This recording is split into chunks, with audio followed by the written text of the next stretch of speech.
Assalamualaikum warahmatullahi wabarakatuh. Hai semuanya, saya di sini akan membahas tentang langkah-langkah menulis laporan hasil observasi. Sebelumnya, perkenalkan saya Chernica Lestari dari Prodi Pendidikan Bahasa dan Sastra Indonesia. Dan yang saya hormati dosen pengampu mata kuliah Keterampilan Menulis Ilmiah Bu Winda Dwi Hudana, MPD.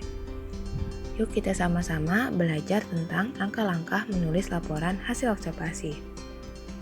Sebelum itu kita kenalan dulu nih sama laporan hasil observasi atau dikenal juga teks laporan hasil observasi. Merupakan laporan yang berisikan penjabaran umum dari hasil pengamatan langsung pada suatu objek pengamatan.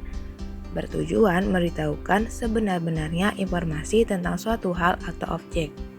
Yang dimaksud pengamatan langsung ialah observer turun langsung ke lapangan untuk mengamati objek yang diamati. Dan pengamatan ini dilakukan tanpa perantara, bertujuan untuk memberitahu kepada observer lain maupun kepada pembaca tentang objek yang diamatinya dengan informasi sebenar-benarnya hasil pengamatan. Nah, di topik observasi ini ada beragam. Ada tentang topik tentang makhluk hidup, merupakan pembicaraan tentang hewan, ekosistem, tumbuhan, manusia maupun hubungan diantaranya. Misalkan pencinta kucing dan pengamatan tentang hubungan persahabatan antara mangsa dan pemangsa.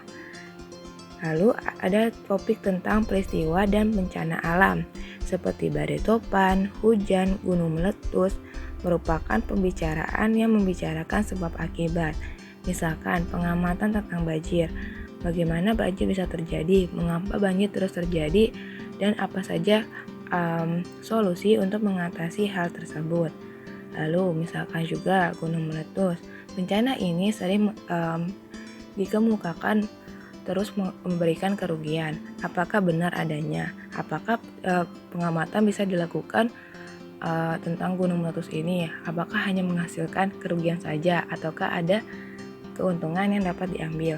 Lalu topik tentang problem atau masalah ialah pembicaraan tentang masalah umum maupun masalah yang tengah hangat diperbincangkan halayak. Misalkan pengamatan tentang sampah yang menumpuk. Mengapa sampah ini terus menumpuk? Apakah tidak ada tong sampah? Apakah tidak ada solusinya? Apakah ada solusi dengan seperti daur ulang dengan menjadikan hal yang lebih berguna? Seperti itu. Ada struktur laporan hasil observasi. Yang pertama judul, yang kedua klasifikasi umum, yang ketiga deskripsi, yang keempat kesimpulan.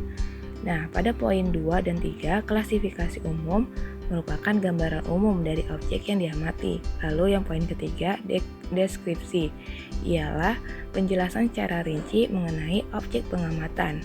Lalu dilakukanlah kesimpulan. Langkah-langkah menyusun laporan hasil observasi. Yang pertama, tentukan tema observasi. Kamu harus tahu. Sebelum melakukan pengamatan, kamu harus tahu apa yang kamu ingin amati. Dan pada objek tersebut, kamu mengamati tentang apa? Apakah tentang kehidupannya, apakah tentang keuntungan dan kerugiannya, dan lain sebagainya. Lalu poin 2, tentukan tujuan observasi dilakukan. Kamu harus tentukan nih, tujuan kamu melakukan observasi apa? Apakah tujuannya untuk hanya diketahui saja ataukah tujuannya untuk diketahui halayak agar pengamatan tersebut terus dilanjutkan dan terus mendapat perhatian. Lalu yang ketiga, pelaksanaan observasi. Pelaksanaan observasi ialah di mana observer melakukan pengamatan secara langsung dengan turun ke lapangan, di mana mengamati objek pengamatan. Misalkan tentang sampah yang menumpuk. Pengamatan dilakukan dengan bertahap-tahap dengan wawancara ataupun pencatatan secara umum. Dan ingat ya, jangan disertai dengan opini karena observasi bukanlah opini. Karena observasi ialah sebenar-benarnya informasi dari pengamatan langsung. Lalu yang keempat, menyusun kriteria aspek pelaporan, yaitu menyusun tahapan-tahapan dari kriteria aspek pelaporannya.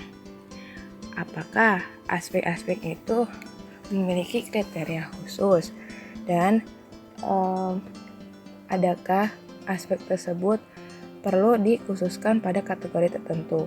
Lalu yang kelima, membatasi aspek, yang dimana pada pelaporan nanti apakah hanya aspek umum saja ataukah aspek khusus yang dikategorikan.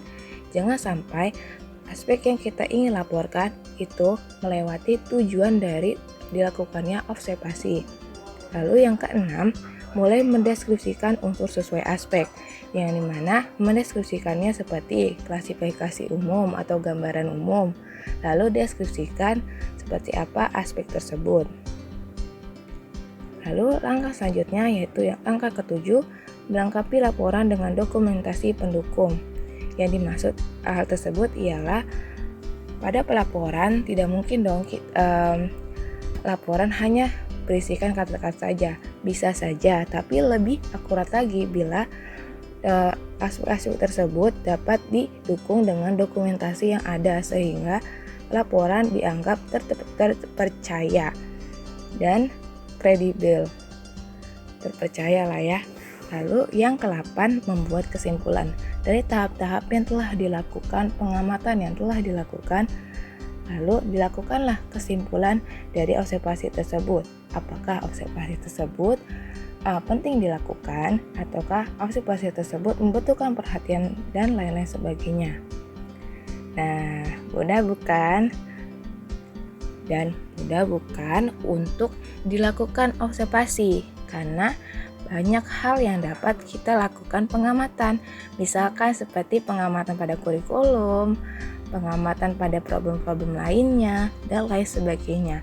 Mudah jika kita coba. Ayo kita coba buat laporan hasil observasinya. Yuk. Tunggu. Oke, terima kasih atas perhatiannya. Semoga apa yang saya sampaikan bermanfaat.